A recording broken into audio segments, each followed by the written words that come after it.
Hello everyone, welcome to my channel. Today we're gonna looking at the 6 fundamental parent trigonal graphs for your math classes. So these graphs definitely have to remember them because all of the alternations and the formattings the changings is all based on these parent graphs. So these 6 fundamental graphs you have to remember, and you have to really locked into your mind that even though when you're thinking about 10 years after now, you can still remember them. Okay, yeah, let's just dive into the biggest topic right now. So first graph we're gonna looking at is the sine graph.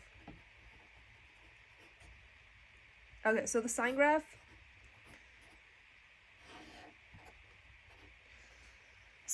is basically you have to plug in the 5 key points on the x-axis.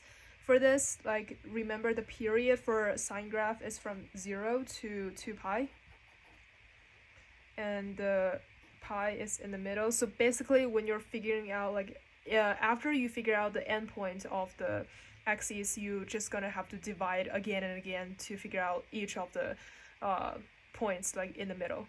So the first point is pi. So what is between 0 and pi is pi over 2. Same thing, 3 pi over 2. And then the shifting for this is, not shifting, but the y-axis for this is 1 and -1.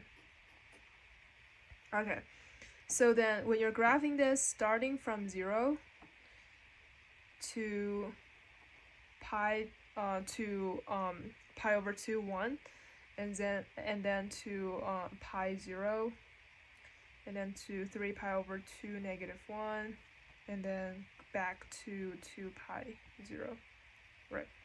So you're gonna have to just connect these dots. Yeah, I always think the sine graph is the most beautiful graph that I've ever seen, so it's really good. And also if your teachers or professors asking you for a drawing they're continuous doing that, you may probably expand it a little bit, or drawing arrows just follows the instructions. Okay, so this is the sine graph. Next graph is the cosine graph.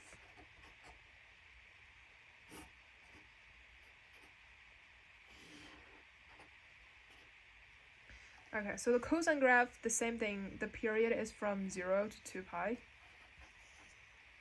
And then the middle part is pi over 2, 3 pi over 2. So the same x coordinates as sine graph.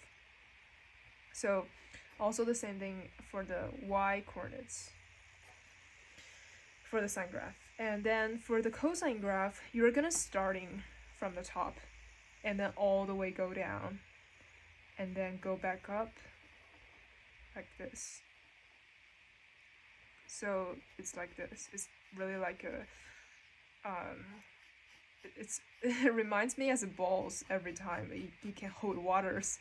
So just remember, cosine is like this. They can hold water. So if you put water into it, then then they can hold it.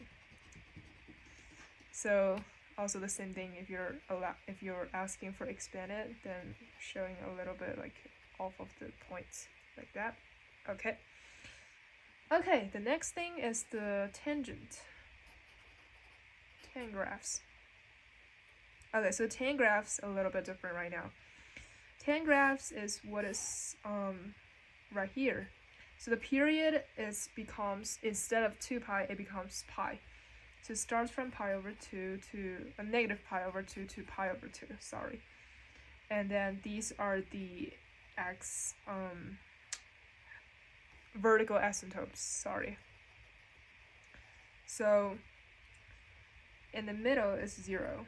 So the good thing about the tangent graphs, also as cotangent graphs, is that you really don't have to plug in 5 points into the axis. You're just gonna have to do a 2 endpoints for your vertical asymptotes, and then the middle point of these 2 endpoints, and then this is your only point of the graph you have to know. And then the like the curve at the end behaviors is really gonna like approaching. It's not end behaviors, because end behaviors is the horizontal asymptotes. Anyway, it's gonna approaching to the vertical asymptotes of both end.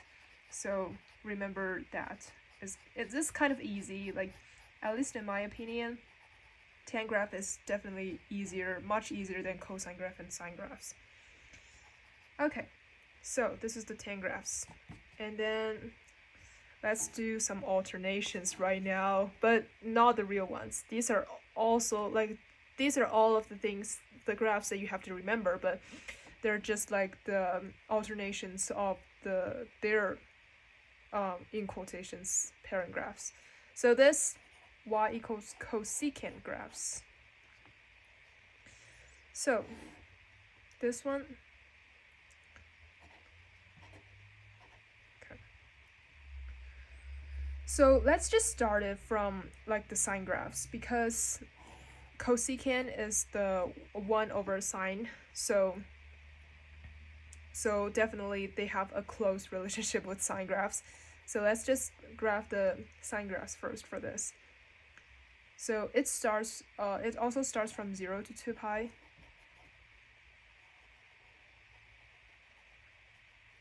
And then the middle is the pi. Okay. Yeah, and the reason I'm drawing like these dotted lines is for the later uses. So just don't have to like follow me right now, just doing the sine graphs if you're following along. I mean, so the sine graphs is what it looks like this. Oh.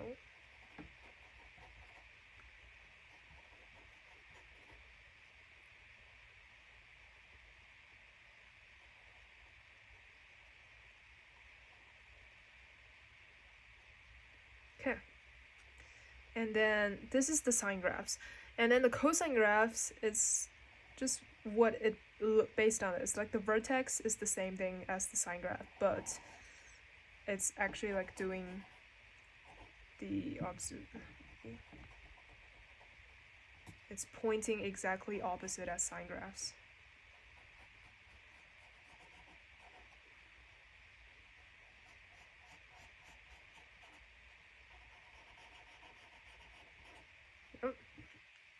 Okay, and this is the cosine graph.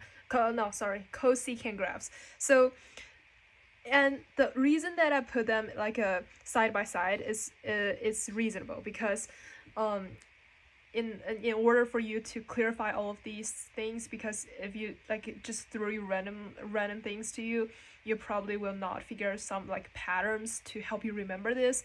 And so my tips for me to remember this is that always draw the sine graphs before you doing the cosecant graphs, and same thing drawing the cosine graphs before you do the secant graphs.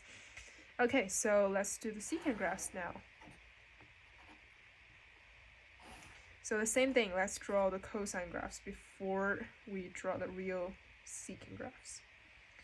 So 0 to pi over 2, 3 pi over 2. Okay, and then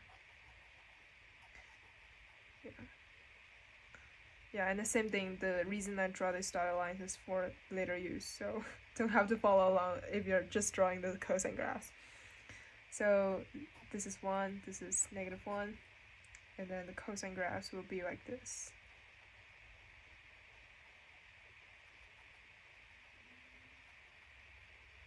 Okay, and then the secant graphs, it's what it exactly the same thing. It's kind of like related to cosecant graphs. The vertex is the same, but they're directly like the flip it up, so it's kind of like that.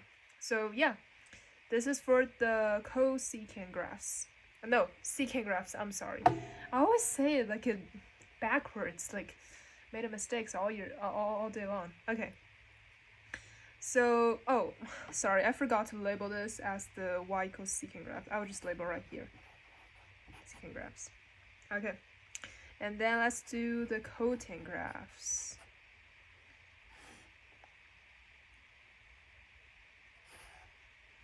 So cotangent graphs is kind of like, okay, so at this point you cannot like doing the same thing as we do previously, because the starting point is different. They're starting from 0 to pi. Like even though it has the same period pi as tangent graphs, but the starting point is different. So remember, the tangent graph starting from negative pi over 2 to pi over 2, but the cotangent graph starts from 0 to pi. But they all have 1 pi for a period. So also the vertical asymptotes is at 0 and pi. And then finding the midpoint, which is pi over 2. And then it's actually kind of like it's like a lot of students are doing this, like they're thinking about like the cotangent graphs is the same as the negative tan graphs. Well, don't think about that way actually. So if you're given a problem, definitely thinking firstly as the cotangent graphs. If not, like if the question doesn't give you like specified requirements, then definitely doing the cotangent graphs first, because that's the parent functions, right? So yeah, always follow the instructions. Important, really important.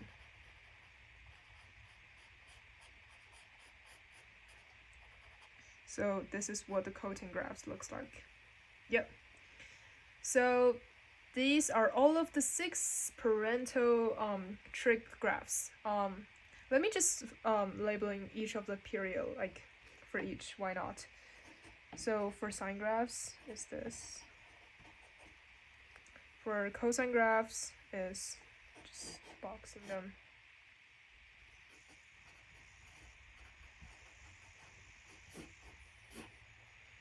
And for the tan graphs is, so be careful with this, there's no equal sign in here because these are vertical asymptotes and they will never gonna equal to the real values. And for the cosecant graphs,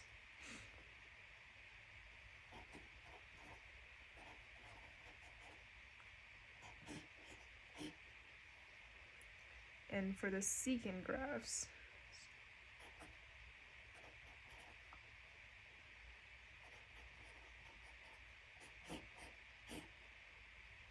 and this is for the cotangent graphs.